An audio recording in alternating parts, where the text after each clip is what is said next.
ಇದೇ ತಿಂಗಳು 22ನೇ ತಾರೀಕು 1999ರಲ್ಲಿ ಪಕ್ಷದ ವರಿಷ್ಠರು ಮಾಜಿ ಪ್ರಧಾನಮಂತ್ರಿಗಳು ನಮ್ಮೆಲ್ಲರ ಮಾರ್ಗದರ್ಶಕರಾಗಿರ್ತಕ್ಕಂಥ ಸನ್ಮಾನ್ಯ ದೇವೇಗೌಡರು ಸಾಹೇಬರ ಹೋರಾಟದ ಪ್ರತಿಫಲವಾಗಿ ಪಕ್ಷ ಏನು ಸ್ಥಾಪನೆ ಆಯಿತು, ಅಂದಿನಿಂದ ಇಂದಿನವರೆಗೂ ಕೂಡ ಕಳೆದ 25 ವರ್ಷದಿಂದ ಪಕ್ಷದ ಏಳು ಬೀಳುಗಳಲ್ಲಿ ಚುನಾವಣೆಗಳಲ್ಲಿ ಅಧಿಕಾರವನ್ನು ಕಂಡಿದ್ದೇವೆ. ಚುನಾವಣೆಗಳಲ್ಲಿ ಸೋಲನ್ನು ಕೂಡ ನೋಡಿರ್ತಕ್ಕಂಥ ಪಕ್ಷ. ಆದರೆ ಯಾವತ್ತೂ ಕೂಡ ಹಿಗ್ಗದಾಗಲಿ ಕುಗ್ಗದಾಗಲಿ ಎಂದೂ ಕೂಡ ಪಕ್ಷದ ವರಿಷ್ಠರಾಗಲಿ ಕಾರ್ಯಕರ್ತರುಗಳಾಗಲಿ ಪಕ್ಷದಲ್ಲಿರ್ತಕ್ಕಂಥ ನಾಯಕರುಗಳಾಗಲಿ ಎಂದೂ ಕೂಡ ಅವ್ರ ಮನಸ್ಸಿಗೆ ತಗೊಂಡಿಲ್ಲ. ಅದರ ಬದಲಾಗಿ ಪಕ್ಷವನ್ನು ಕಟ್ತೇವೆ, ಪಕ್ಷವನ್ನು ಮತ್ತಷ್ಟು ಬಲಪಡಿಸ್ತೇವೆ ಅಂತಕ್ಕಂಥ ಆತ್ಮಸ್ಥೈರ್ಯದೊಂದಿಗೆ ಈಗಾಗಲೇ ಬಹಳಷ್ಟು ಜನ ಹಿರಿಯ ಮುಖಂಡರುಗಳು ತಾವೆಲ್ಲ ನೋಡ್ತಾ ಇದ್ದೀರಿ. ಇತ್ತೀಚೆಗೆ ನೂತನವಾಗಿ ಕೋರ್ ಕಮಿಟಿ ಅಧ್ಯಕ್ಷರಾಗಿ ಆಯ್ಕೆಯಾಗಿರ್ತಕ್ಕಂಥ ಸನ್ಮಾನ್ಯ ಕೃಷ್ಣಾರೆಡ್ಡಿ ಅಣ್ಣವರು ಕೂಡ ನಮ್ಮ ಜೊತೆಯಲ್ಲಿದ್ದಾರೆ. ಮತ್ತೊಬ್ಬರು ಹಿರಿಯಕರು ಪಕ್ಷದ ಸೆಕ್ರೆಟರಿ ಜನರಲ್ ಆಗಿರ್ತಕ್ಕಂಥ ನಾಡಗೌಡರು ಸಾಹೇಬರು ಕೂಡ ಮಾಜಿ ಮಂತ್ರಿಗಳು ನಮ್ಮ ಜೊತೆಯಲ್ಲಿ ಇವತ್ತಿದ್ದಾರೆ. ಹಾಗಾಗಿ ಎಲ್ಲರೂ ಕೂಡ ಇವತ್ತು ಪಕ್ಷದ ಕಾರ್ಯಕರ್ತರುಗಳಿಗೆ ವಿಶೇಷವಾಗಿ 21 ಮತ್ತು 22 ಅಂದರೆ ಇವತ್ತು 20ನೇ ತಾರೀಕು, ನಾಳೆ ಮತ್ತು ನಾಡಿದ್ದು 2 ದಿನ ಕೂಡ ನಾಳೆ ಒಂದು ಧ್ವಜಾರೋಹಣ ಕಾರ್ಯಕ್ರಮ ಇದೆ. ಅದರಲ್ಲಿ ಪಕ್ಷದ ಫ್ಲಾಗನ್ನು ಹಾಯಿಸ್ಟ್ ಮಾಡ್ತಕ್ಕಂಥದ್ದಕ್ಕೆ ಸನ್ಮಾನ್ಯ ದೇವೇಗೌಡರು ಸಾಹೇಬರು ಖುದ್ದಾಗಿ ಬರ್ತಾರೆ. ಕೇಂದ್ರದ ಸಚಿವರು ಮಾನ್ಯ ಕುಮಾರಣ್ಣ ಅವರು ಇರ್ತಾರೆ. ಮತ್ತು ದೇಶದಾದ್ಯಂತ ಹಲವಾರು ಸ್ಟೇಟ್ಗಳಲ್ಲಿ ರಾಜ್ಯಗಳಲ್ಲಿ ಇರ್ತಕ್ಕಂಥ ರಾಜ್ಯಾಧ್ಯಕ್ಷರುಗಳು ಕೂಡ ಬರ್ತಾರೆ. ಜೊತೆಯಲ್ಲಿ ಅದರ ಫಾಲೋ ಅಪ್ ನ್ಯಾಷನಲ್ ಎಕ್ಸಿಕ್ಯೂಟಿವ್ ಇರ್ಬೋದು, ನ್ಯಾಷನಲ್ ಕೌನ್ಸಿಲ್ ಮೀಟಿಂಗ್ಗಳು ಕೂಡ ನಡೆಯುತ್ತೆ. ಏಕೆಂದರೆ ತಮ್ಮೆಲ್ಲರಿಗೂ ಒಂದು ಕುತೂಹಲ ಇರತಕ್ಕಂಥ ವಿಚಾರ, ಬಹುಶಃ ರಾಷ್ಟ್ರಾಧ್ಯಕ್ಷರು ಮತ್ತು ರಾಜ್ಯಾಧ್ಯಕ್ಷರು ಮತ್ತೆ ಅದರ ಒಂದು ವಿಚಾರಕ್ಕೆ ಸಂಬಂಧಪಟ್ಟಂತೆ ತಾವೆಲ್ಲರೂ ಬಹುಶಃ 21 ಸಂಜೆ ಅಂದರೆ ನಾಳೆ ಸಂಜೆ ಈ ಮೀಟಿಂಗ್ ಮುಕ್ತಾಯವಾದ ನಂತರ ಇವೆಲ್ಲವೂ ಕೂಡ ಬಹಿರಂಗವಾಗಿ ಪಕ್ಷದ ಕಚೇರಿ ಮೂಲಕವೇ ನಿಮ್ಮೆಲ್ಲರಿಗೂ ಕೂಡ ಸಂದೇಶ ಬರಲಿದೆ.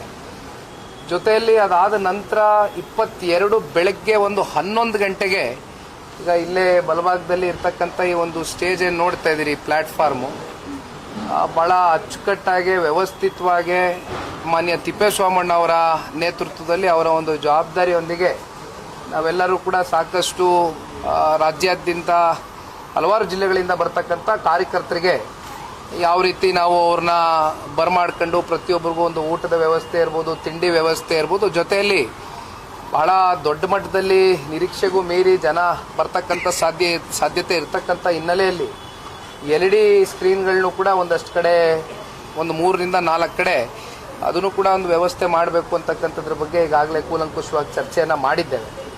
ಒಟ್ಟಾರೆಯಾಗಿ ಇದು ಒಂದು ಬೆಳ್ಳಿ ಹಬ್ಬ ಅಂತ ಕರಿತಿರೋ, ರಜತ ಮಹೋತ್ಸವ ಅಂತ ಕರಿತಿರೋ, ಆದರೆ ಒಂದು ಈ ಕರ್ನಾಟಕ ರಾಜ್ಯದಲ್ಲಿ ಒಂದು ಪ್ರಾದೇಶಿಕ ಪಕ್ಷವನ್ನು ಇಷ್ಟು 25 ವರ್ಷಗಳ ಕಾಲ ಇಷ್ಟೊಂದು ಬಲವಾಗಿ ಕಟ್ಟಿರ್ತಕ್ಕಂಥ ಪಕ್ಷ ಬಹುಶಃ ಇದು ಒಂದು ಏಕೈಕ ಪಕ್ಷ, ಅದು ಪ್ರಾದೇಶಿಕ ಜನತಾದಳ ಪಕ್ಷ. ತಮಗೆ ಗೊತ್ತಿದೆ, ಹಲವಾರು ದಶಕಗಳಿಂದ ಎರಡೂ ರಾಷ್ಟ್ರೀಯ ಪಕ್ಷಗಳ ವಿರುದ್ಧವಾಗಿಯೇ ಹೋರಾಟವನ್ನು ಮಾಡ್ಕೊಂಬಂದಿದ್ದೇವೆ. ಅಧಿಕಾರ ಇದ್ದಂಥ ಅವಧಿ ಭಾಳ ಕಮ್ಮಿ, ಆದರೆ ಅಧಿಕಾರದಲ್ಲಿದ್ದಾಗ ಏನೇನು ಸಾಧನೆಗಳು, ಏನೇನು ಅದರಲ್ಲೂ ಸನ್ಮಾನ್ಯ ದೇವೇಗೌಡರು ಸಾಹೇಬರ ಕಾಲ್ಗಡದಿಂದ ನಾವು ಚರ್ಚೆ ಮಾಡ್ತಕ್ಕಂಥದ್ದಾದರೆ ಎಕ್ಸಿಬಿಷನ್ನ ಇವತ್ತು ಅನಾವರಣಗೊಳಿಸ್ತಕ್ಕಂಥದ್ದು ನಾಳೆ ಆಗ್ತದೆ.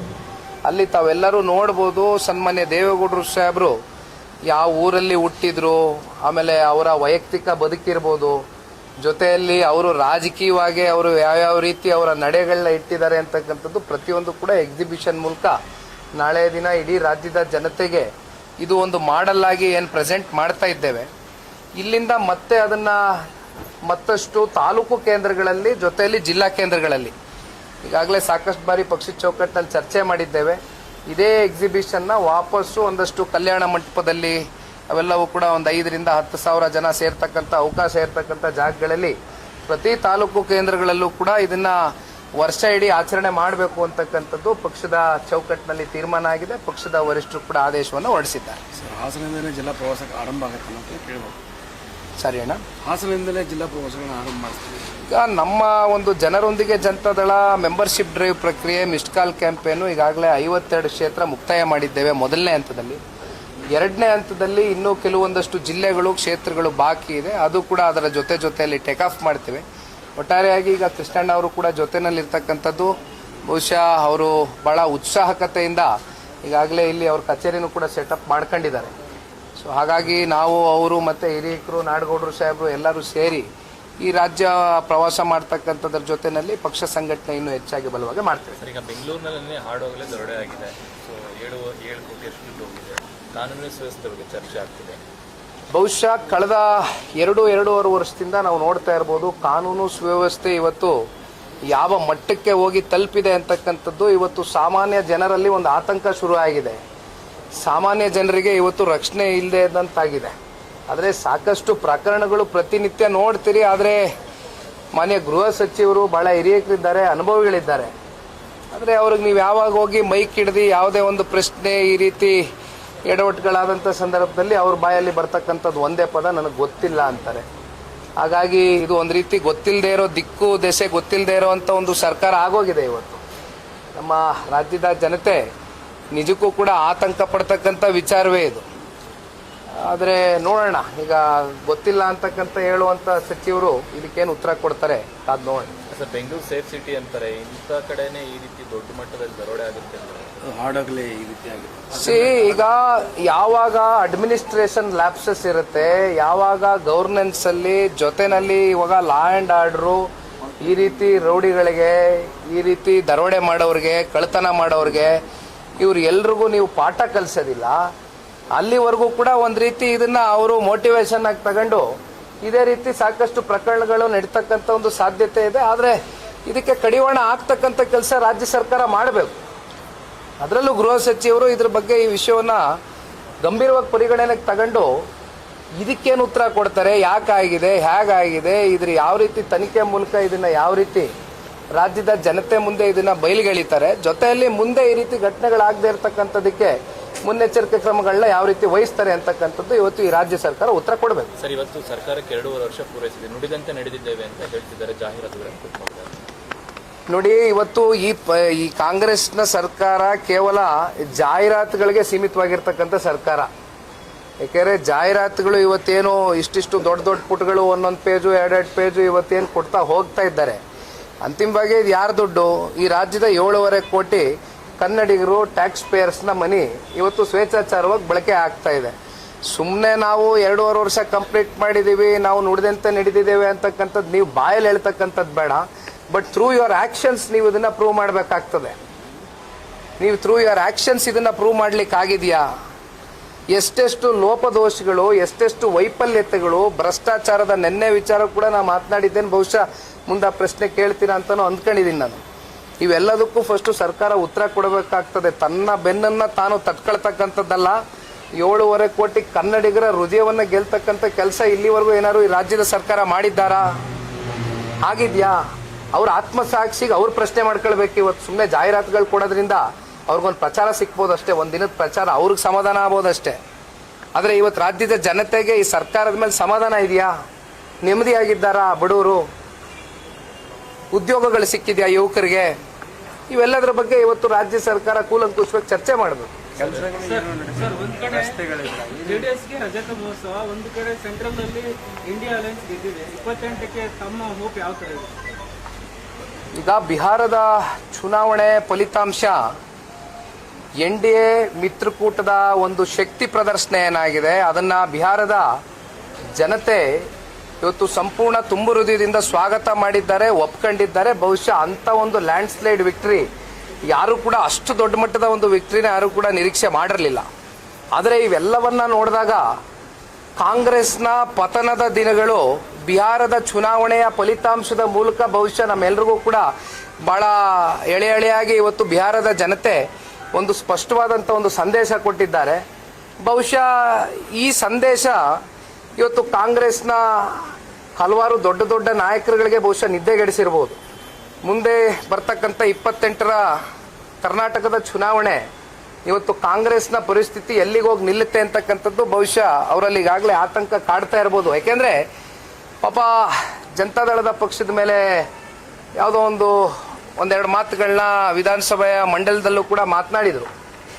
ಪಾಪ ಹೇಳಿದರು ಅದೆಂಥದ್ದು 18 ಇದೆ 17 ಇದೆ ಇನ್ನು ಸಿಂಗಲ್ ಡಿಜಿಟಿಗೆ ಬಂದು ನಿಲ್ಲುತ್ತೆ ಅಂತ. ಆದರೆ ಇವತ್ತು ಸಿಂಗಲ್ ಡಿಜಿಟಿಗೆ ಯಾರು ಬಂದು ನಿಂತಿದ್ದಾರೆ? ಒಂದು ಕೆಲಸ ಮಾಡೋದು ಒಳ್ಳೇದು. ಇವರು ರಾಷ್ಟ್ರೀಯ ಪಕ್ಷ ಅಂತ ಇವತ್ತೇನು ಪಾಪ ಬ್ರ್ಯಾಂಡ್ ಇಟ್ಕೊಂಡಿದಾರಲ್ಲ, ಆ ಬೋರ್ಡ್ ಚೇಂಜ್ ಮಾಡೋದು ಒಳ್ಳೇದು ಮುಂದಕ್ಕೆ. It is not going to be a national party anywhere in the future days. ಅದು ಈ ದೇಶದ ಜನ ತೀರ್ಪು ಕೊಟ್ಟಿದ್ದಾರೆ. ಈಗಲಾದರೂ ಎಚ್ಚೆತ್ಕೊಳ್ಬೇಕು ಅವರು. ಈ ರೀತಿ ಇನ್ನೊಂದು ಪಕ್ಷದ ಮೇಲೆ ಲಘುವಾಗಿ ಮಾತನಾಡ್ತಕ್ಕಂಥದ್ದು, ಇನ್ನೊಂದು ಪಕ್ಷನ ಒಂದು ರೀತಿ ಅವಹೇಳನಕಾರಿಯಾಗಿ ಚರ್ಚೆ ಮಾಡ್ತಕ್ಕಂಥ ಗುಣಗಳನ್ನ ಸ್ವಲ್ಪ ಕಮ್ಮಿ ಮಾಡ್ಕೊಂಡು ತಗ್ಗಿ ಬಗ್ಗಿ ರಾಜ್ಯದ ಜನತೆ ಅವಕಾಶ ಕೊಟ್ಟಾಗ ಸಿಂಗಲ್ ಲಾರ್ಜೆಸ್ಟ್ ಪಾರ್ಟಿ ಸರ್ 136 ಸೀಟ್ಗಳು. ಪಾಪ ಸನ್ಮಾನ್ಯ ಕುಮಾರಣ್ಣ ಅವ್ರಿಗಿದ್ದಂಥ ಒತ್ತಡಗಳು ಇವ್ರೇನಿರಲಿಲ್ಲ, ಇವ್ರಿಗೇನಿಲ್ಲ. ಇವತ್ತು ಅವ್ರ ಪರಿಸ್ಥಿತಿ ಹೆಂಗಿತ್ತು? ಇನ್ನೊಂದು ಪಕ್ಷನ ಕೇಳಬೇಕಾಗಿತ್ತು, ಇನ್ನೊಂದು ಪಕ್ಷದ ನಾಯಕರು ಕೇಳಬೇಕಾಗಿತ್ತು. ಏನಾದರೂ ರುಜುವಾತ್ ಮಾಡೋಕ್ಕಿಂತ ಮುಂಚೆ, ಏನಾದ್ರು ತೀರ್ಮಾನ ತಗೊಳ್ಳೋದಕ್ಕಿಂತ ಮುಂಚೆ ಈ ರಾಜ್ಯದ ಜನತೆ ಪರವಾಗಿ. ಆದರೂ ಅವ್ರು ಕೊಟ್ಟಂಥ ಮಾತುಗಳು ಸಾಕಷ್ಟು ಉಳಿಸ್ಕೊಂಡಿರೋದ್ರಿಂದನೇ ಬಹುಶಃ ಇವತ್ತು ನೀವು ಇಲ್ಲಿ ನಿಂತಿದ್ದೀವಿ. 25 ವರ್ಷ ರಜೌತ ಮಹೋತ್ಸವವನ್ನು ಇವತ್ತು ಜನತಾದಳ ಪಕ್ಷ ಆಚರಣೆ ಮಾಡ್ತಾ ಇದೆ ಅಂದರೆ ಅದಕ್ಕೆ ಸನ್ಮಾನ್ಯ ದೇವೇಗೌಡರು ಸಾಹೇಬರು, ಕುಮಾರಣ್ಣ ಅವರ ಕೊಡುಗೆ ರಾಜ್ಯಕ್ಕೆ, ದೇಶಕ್ಕೆ ಬಹಳ ದೊಡ್ಡ ಮಟ್ಟದಲ್ಲಿದೆ ಅಂತಕ್ಕಂಥದ್ದು ಜನನು ಗುರುತಿಸಿದ್ದಾರೆ. ಸರ್, ಅಧಿಕಾರ ಹಂಚಿಕೆ ವಿಚಾರದಲ್ಲಿ ದೊಡ್ಡ ಚರ್ಚೆ ಆಗಿದೆ. ಡಿ ಕೆ ಶಿವಕುಮಾರ್ ತ್ಯಾಗದ ಮಾತುಗಳನ್ನು ಜೋರಾಗಿ ಆಡ್ತಿದ್ದಾರೆ. ಇವತ್ತು ಡಿ ಕೆ ಸುರೇಶ್ ಅವರು ಸಿದ್ದರಾಮಯ್ಯ ಕೊಟ್ಟು ಮಾತು ಉಳಿಸ್ಕೊಳ್ಬೇಕು ಅಂತಿದ್ದಾರೆ. Sir, this is none of our concern R none of our business. ಅವರ ಪಕ್ಷದ ವಿಚಾರ, ಅವರ ಕುರ್ಚಿಯ ವಿಚಾರ, ಯಾರು ಮುಖ್ಯಮಂತ್ರಿಗಳಾಗ್ತಾರೋ, ಯಾರು ಉಪಮುಖ್ಯಮಂತ್ರಿಗಳಾಗ್ತಾರೋ, ಅಥವಾ ಮತ್ತೆ ಇನ್ಯಾರು ಅವರ ಪಕ್ಷದಲ್ಲಿ ರಾಜ್ಯಾಧ್ಯಕ್ಷರ ಒಂದು ಪಟ್ಟಕ್ಕೆ ಆಸೆ ಇಟ್ಕೊಂಡಿದ್ದಾರೋ, ಇದು ಅವ್ರಿಗೆ ಬಿಟ್ಟಿರ್ತಕ್ಕಂಥ ವಿಚಾರ. ಆದರೆ ಇದರ ಮಧ್ಯೆ ಬಲಿ ಆಗ್ತಾ ಇರ್ತಕ್ಕಂಥದ್ದು ರಾಜ್ಯದ ಜನತೆ. ಒಂದು ಕಡೆ ಕಾಂಗ್ರೆಸ್ನ ಶಾಸಕರಿಗೆ ಅವ್ರಿಗೆ ಎಷ್ಟರ ಮಟ್ಟಕ್ಕೆ ಅನುದಾನ ಸಿಕ್ಕಿದೆ? ನಮ್ಮ ಶಾಸಕರ ಕತೆ ಬಿಟ್ಬಿಡಿ, ಕಾಂಗ್ರೆಸ್ನ ಶಾಸಕರ ಪರಿಸ್ಥಿತಿ ಆಫ್ ದ ರೆಕಾರ್ಡ್. ನೀವು ಕ್ಯಾಮ್ರಾ ಆಫ್ ಮಾಡಿ, ಮೈಕ್ಗಳು ಇಡಬೇಡಿ, ದಯವಿಟ್ಟು ಸೈಡಲ್ಲಿ ಇಡಿ. ಹೋಗಿ ಕೇಳಿ, ಅವ್ರಿಗೆ ಪ್ರಶ್ನೆ ಮಾಡಿ, ಎಷ್ಟು ಅನುದಾನ ಕೊಡಕ್ಕಾಗಿದೆ? ನಾವು ಮಾಡಿದ ರಸ್ತೆಗಳು ಇನ್ನೂ ಮುಗಿದಿಲ್ಲ. ಕೇಳ. ಈಗ ಬೆಳಗಾವಿ ಅಧಿವೇಶನಕ್ಕೆ ತಯಾರಿ ಮತ್ತೆ ನೀವು ಶಾಸಕರಿಗೆ ಯಾವ ಒಂದು ಸೂಚನೆ ಕೊಟ್ಟಿದೆ ಪಕ್ಷದ ವತಿಯಿಂದ? ಪ್ರತಿ ಬಾರಿನೂ ಕೂಡ ನನ್ನ ಉತ್ತರ ಕರ್ನಾಟಕ ಭಾಗದ ವಿಚಾರವಾಗಿ ಚರ್ಚೆ ಆಗದೇ ಕೇವಲ ನೇಮಕಾವತಿ ಅಧಿವೇಶನಗಳಷ್ಟೇ ಸೀಮಿತ ಆಗ್ತಾ ಇತ್ತು. ಈ ಬಾರಿ ಯಾವ ರೀತಿಯಾಗಿ ಜೆಡಿಎಸ್ ತಮ್ಮ ನಿಲುವು ತಗೊಂಡಿದೆ? ಈಗ ನಾಳೆ ದಿನ ಸಂಜೆ ಸನ್ಮಾನ್ಯ ಕುಮಾರಣ್ಣವರು ಕೂಡ ಸಮಯ ನಿಗದಿ ಮಾಡಿದ್ದಾರೆ. ನಮ್ಮ ಪಕ್ಷದ ಶಾಸಕಾಂಗ ಪಕ್ಷದ ನಾಯಕರಾಗಿರ್ತಕ್ಕಂಥ ಬಾಬಣ್ಣ ಅವರ ಸಮ್ಮುಖದಲ್ಲೂ ಕೂಡ ಶಾಸಕ ಮಿತ್ರರ ಜೊತೆಯಲ್ಲಿ ಕೂತು ಈ ವಿಂಟರ್ ಸೆಷನ್ ಏನು ನಡೀತಾ ಇದೆ, ಡಿಸೆಂಬರ್ ತಿಂಗಳು 8ನೇ ತಾರೀಕಿಂದ ಏನು ಪ್ರಾರಂಭ ಆಗ್ತಾ ಇದೆ, ಇದಕ್ಕೆ ಸಂಬಂಧಪಟ್ಟಂತೆ ಇವತ್ತು ರಾಜ್ಯದ ಸರ್ಕಾರದ ವೈಫಲ್ಯತೆಗಳು, ಹಲವಾರು ವಿಚಾರಗಳು ಏನಿದೆ, ಇವೆಲ್ಲವೂ ಕೂಡ ಏನು ಚರ್ಚೆ ಮಾಡಬೇಕು, ಯಾವ್ಯಾವ ರೀತಿ ಇವತ್ತು ಸರ್ಕಾರದ ವೈಫಲ್ಯತೆಗಳನ್ನ ಎತ್ತಿಡಿತಕ್ಕಂಥ ಕೆಲಸ ಮಾಡಬೇಕು, ಇವೆಲ್ಲವೂ ಕೂಡ ಚರ್ಚೆ ಆಗ್ತದೆ ನಾಳೆ. ನಿನ್ನೆ ಕಸದ ಯಂತ್ರಗಳ ಬಗ್ಗೆ ಒಂದಷ್ಟು ಅಲಿಗೇಷನ್ ಮಾಡಿದ್ದಾರೆ. ಅಂತದ್ದೇನಾದ್ರೂ ಇದ್ರೆ ನಿಖಿಲ್ ಕುಮಾರಸ್ವಾಮಿ ಹೋಗಿ ಲೋಕಾಯುಕ್ತಕ್ಕೆ ದೂರು ಕೊಡಲಿ ಅಂತ ಹೇಳಿದ್ದಾರೆ ಡಿ ಕೆ ಶಿವಕುಮಾರ್. ಸರ್, ನಾನು ಒಂದು ಮಾತನ್ನ ಹೇಳ್ತೇನೆ. ಆಸ್ ಎ ಕಾಮನ್ ಮ್ಯಾನು ನಿನ್ನೆ ನಾನು ಪ್ರಶ್ನೆ ಮಾಡಿರೋವಂಥದ್ದು, ನಾನು ಜನತಾದಳ ಪಕ್ಷದ ಕಾರ್ಯಕರ್ತ ಅಂತಕ್ಕಂಥದ್ದು ಸ್ವಲ್ಪ ಬದಿಗೆ ಇಟ್ಬಿಡೋಣ. ಕಾಮನ್ ಸೆನ್ಸ್ ಇರ್ತಕ್ಕಂಥ ಮನುಷ್ಯರು ಯಾವ ರೀತಿ ಪ್ರತಿಕ್ರಿಯೆ ಕೊಡಬೇಕು ಇದಕ್ಕೆ ಅಂತಕ್ಕಂಥದ್ದನ್ನ ಒಮ್ಮೆ ಅವರು ಆಲೋಚನೆ ಮಾಡಬೇಕಾಗ್ತದೆ. ಯಾಕೆಂದರೆ ನೀವು ಹೇಳಿದ್ರಲ್ಲ ಹೆಸರು, ಅವ್ರಿಗೆಲ್ಲ ನಾನು ಪ್ರಶ್ನೆ ಮಾಡ್ತಾ ಇರೋದು, ಆ ಕೂತಿದಾರಲ್ಲ ಹುದ್ದೆ, ಬೆಂಗಳೂರಿನ ಇನ್ಚಾರ್ಜ್ ಮಿನಿಸ್ಟರ್ ಯಾರಿದಾರಲ್ಲ, ಬೆಂಗಳೂರಿನ ಉಸ್ತುವಾರಿ ಮಂತ್ರಿಗಳು, ಉಪಮುಖ್ಯಮಂತ್ರಿಗಳು, ಅವರು ತಗೊಂಡಿರ್ತಕ್ಕಂಥ ಒಂದು ನಿರ್ಣಯ ಏನಿದೆ, ಆ ನಿರ್ಣಯಕ್ಕೆ ಸಂಬಂಧಪಟ್ಟಂತೆ ನಾವು ಒಂದು ಅಧ್ಯಯನವನ್ನು ಮಾಡಿ, ರಿಸರ್ಚನ್ನು ಮಾಡಿ, ಈ ಹಿಂದೆ ನಾನಲ್ಲ, ಹುಬ್ಳಿ ಧಾರವಾಡನಲ್ಲಿ ನೆನ್ನೆನೇ ಹೇಳಿದ್ದೀನಿ ಪ್ರೆಸ್ ಮೀಟಲ್ಲಿ, ಏನಿದು ಕಸ ಗುಡಿಸುವ ಯಂತ್ರ ಇದೆಯಲ್ಲ, ನಮಗೆ ಸ್ವೀಪಿಂಗ್ ಮಿಷಿನ್ಸ್ ಅಂತ ನಾವೇನು ಕರಿತೀವಿ, ಅದನ್ನು 1,45,00,000ಕ್ಕೆ 2 ಮಿಷಿನ್ ಇದೇ ಹುಬ್ಳಿ ಧಾರವಾಡಲ್ಲಿ ಖರೀದಿ ಮಾಡಿರ್ತಕ್ಕಂಥದ್ದು ಇದೇ ಸರ್ಕಾರವೇ. ಭಾಳ ಏನು ದೂರ ಹಿಂದೆ ಏನು ಹೋಗಬೇಡಿ. BBMPನಲ್ಲಿ ಇವತ್ತು 17 ಮಿಷಿನ್ 23 ಕೋಟಿ ಖರೀದಿ ಮಾಡಿರೋರು ಯಾರು? ಸರ್ಕಾರನೇ ಅಲ್ವಾ? ಅಂದರೆ 1,35,00,000 ಆಯಿತು ಮಿಷಿನರಿ ಕಾಸ್ಟು. ಇವಾಗ 613 ಕೋಟಿ ರೂಪಾಯಿ ನೀವು ರೆಂಟಲ್ ಫಾರ್ಮ್ಯಾಟ್ನ ಅಪ್ಲೈ ಮಾಡಿ 7 ವರ್ಷಕ್ಕೆ ನೀವು ಅದನ್ನು ಮುಂದುವರಿಸ್ತೀರಾ ಅಂದರೆ ವರ್ಷಕ್ಕೆ 1,90,00,000 ಆಯಿತು. ನಾನು ಅದಕ್ಕೆ ನೆನ್ನೆ ಹೇಳಿದ್ದೀನಿ, one of the best highest specification model ಇರುವಂಥ ಮಿಷಿನ್ ಯಾವುದು ಬೇಡ ಸರ್, ಜೆಮ್ ಫಾರ್ಮೆಟ್ಗೆ ಹೋಗ್ಬಿಡೋಣ ಸರ್, ಜೆಮ್ ಪೋರ್ಟಲ್ಗೆ ಹೋಗೋಣ. ಜೆಮ್ ಪೋರ್ಟಲಲ್ಲಿ ಓಪನ್ ಮಾಡ್ತೀವಿ, ಯಾರು ಬೇಡ, ಈ ರಾಜ್ಯದ ಜನ ಚೆಕ್ ಮಾಡ್ಕೊಳ್ಳಿ. 2,05,00,000 ರೂಪಾಯಿ ತೋರಿಸ್ತಾ ಇದೆ ಅದರ ವ್ಯಾಲ್ಯೂ. ಬೇಡ, ನಾವು 3 ಕೋಟಿ ಇಟ್ಕೊಳ್ಳೋಣ. 46 ಮಿಷಿನ್ ಬೇಕು ಅಂತಾರೆ, 138 ಕೋಟಿ ಆಗುತ್ತೆ 46 ಮಿಷಿನ್ಗೆ. ಯಾಕೆ 613 ಕೋಟಿ ರೂಪಾಯಿ ಯಾಕೆ ಸ್ವೇಚ್ಛಾಚಾರವಾಗಿ ಎಕ್ಸ್ಪೆಂಡಿಚರ್ ಮಾಡ್ತಾ ಇದ್ದೀರಿ? 13 ಕೋಟಿ 33 ಲಕ್ಷ ಅದ್ರ ಕಾಸ್ಟ್ ಆಗುತ್ತೆ 7 ವರ್ಷಕ್ಕೆ. ವರ್ಷಕ್ಕೆ 1,90,00,000 ಆಗುತ್ತೆ. ಇದಕ್ಕೆ ಉತ್ತರ ಕೊಡ್ಬೇಕೇನು? ಲೋಕಾಯುಕ್ತಾಗ ಯಾಕೆ ಹೋಗ್ಬೇಕ್ರಿ ಇದಕ್ಕೆ? ಅವ್ರಿಗೆ ಪರಿಜ್ಞಾನ ಇಲ್ವಾ? ಬೆಂಗಳೂರಿನ ಉಸ್ತುವಾರಿ ಮಂತ್ರಿಗಳಿಗೆ ಈಗ ಅವರು ಪಾಪ ದೊಡ್ಡ ದೊಡ್ಡ ಕಂಪ್ನಿ ಮಾಲೀಕರಿದ್ದಾರೆ, ಅವರು ಒಂದು CEO ಒಂದು CF ಆಗಿ ಯಾವ ರೀತಿ ಯೋಚನೆ ಮಾಡ್ತಾರೆ? ಈಗ ಅವ್ರ ಕಂಪ್ನಿಗೆ ಒಂದು ವ್ಯಾಲ್ಯೂ ಅಡಿಷನ್ ಆಗುತ್ತಲ್ಲ, ಸರ್ಕಾರಕ್ಕೆ ಒಂದು ವ್ಯಾಲ್ಯೂ ಅಡಿಷನ್ ಆಗುತ್ತಲ್ಲ, ಒಂದು ಅಸೆಟ್ ಆಗುತ್ತಲ್ಲ. ಆಯ್ತಪ್ಪ, ಇವಾಗ ಆಪರೇಷನ್ ಎಕ್ಸ್ಪೆಂಡಿಚರು ನೆನ್ನೆ ಹೇಳಿದಿರಿ 26 ಲಕ್ಷ ಕೊಟ್ಟಿದ್ದೀನಿ ನಿಮ್ಮ ಕಣ್ಣು ಮುಂದೆ. 10% ವೇರಿಯೇಷನ್ ಇರ್ಬೋದು. ಈಗ ಕ್ಯಾಪಿಟಲ್ ಎಕ್ಸ್ಪೆಂಡಿಚರ್ ಬಗ್ಗೆನೂ ನೆನ್ನೆ ಹೇಳಿದ್ದೀನಿ, ವರ್ಷಕ್ಕೆ 30 ಲಕ್ಷ ರೂಪಾಯಿ ಕಳೆದು ಬಿಡಿ, 10 ವರ್ಷಕ್ಕೆ ಮಿಷಿನ್ ಫ್ರೀ ಅನ್ಕೊಳ್ಳಿ. ಆಯ್ತು, ಕೆಟ್ಟ ಹೋಯ್ತು ಅನ್ಕೊಳ್ಳಿ ಮಿಷಿನು. ಈಗ 26 ಮಿಷಿನು BBMP ಯಾರ್ಡ್ಗಳಲ್ಲಿ ಬಿಸಾಕಿದಾರಲ್ಲ, ಅದಕ್ಕೆ 4 5 ಕೋಟಿ ರೂಪಾಯಲ್ಲಿ ಅದೇ ತಯಾರಿ ಆಗುತ್ತೆ ಅಂದ್ಬಿಟ್ಟು BBMP ಅಫಿಷಿಯಲ್ಸ್ ಹೇಳಿದಾರಲ್ಲ ಸರ್. ಯಾಕೆ ಸರ್ ಮಾಡ್ತಾ ಇಲ್ಲ 4-5 ಕೋಟಿ ರೂಪಾಯಿ ಖರ್ಚು ಮಾಡಿ? ಇದಕ್ಕೆ ಯಾಕೆ ಸರ್ 613 ಕೋಟಿ ರೂಪಾಯಿ? ಯಾರು ದುಡ್ಡು ಸರ್ ಇದು? ಸರ್, ಇದಕ್ಕೆ ಇಡೀ ಕ್ಯಾಬಿನೆಟ್ ಒಪ್ಪಿಗೆ ಕೊಟ್ಟಿರ್ತಕ್ಕಂಥದ್ದು. ಕ್ಯಾಬಿನೆಟ್ ಅಲ್ಲಿ 5 ಕೋಟಿಗಿಂತ ಎಷ್ಟೇ 5 ಕೋಟಿ ಒಳಗಡೆ ಇದ್ರೆ ಕ್ಯಾಬಿನೆಟ್ ಅಪ್ರೂವಲ್ ಬೇಡ, ನನಗೂ ಗೊತ್ತು ನಿಮಗೂ ಗೊತ್ತು. Above 5 crores ಹೋಗ್ಲೇಬೇಕಲ್ಲ ಕ್ಯಾಬಿನೆಟ್ಗೆ. ಇಡೀ ಸಚಿವರು ಎಲ್ಲರೂ ಕೂಡ ಒಪ್ಪಿಗೆ ಕೊಟ್ಟಾರೆ, ಮುಖ್ಯಮಂತ್ರಿ ಸಮೇತ. ಯಾವ ಆಧಾರದ ಮೇಲೆ ಕೊಟ್ಟಿದ್ದೀರಿ? BCG ವರದಿ ಕೊಟ್ಟಿದ್ದಾರೆ, ಬಾಸ್ಟನ್ ಕಂಪ್ನಿ ವರದಿ ಕೊಟ್ಟಿದ್ದಾರೆ, ತಿರಸ್ಕಾರ ಮಾಡಿದ್ದಾರೆ. ಪರ್ಚೇಸ್ ಮಾಡ್ಲಿಕ್ಕೆ ಹೋಗಿ ರೆಂಟಲ್ ಮಾಡ್ಲಿ ಬೇಡ, ವರ್ಕೌಟ್ ಆಗೋದಿಲ್ಲ, ಇದು ಸರ್ಕಾರ ಕ್ಲಾಸ್ ಆಗುತ್ತೆ ಅಂತ BCG ಕಂಪ್ನಿ ವರದಿ ಕೊಟ್ಟ ಮೇಲೂ ಕೂಡ ಯಾವ ಆಧಾರದ ಮೇಲೆ ಮಾಡಿದಿರಿ ನೀವು? ಓಕೆ.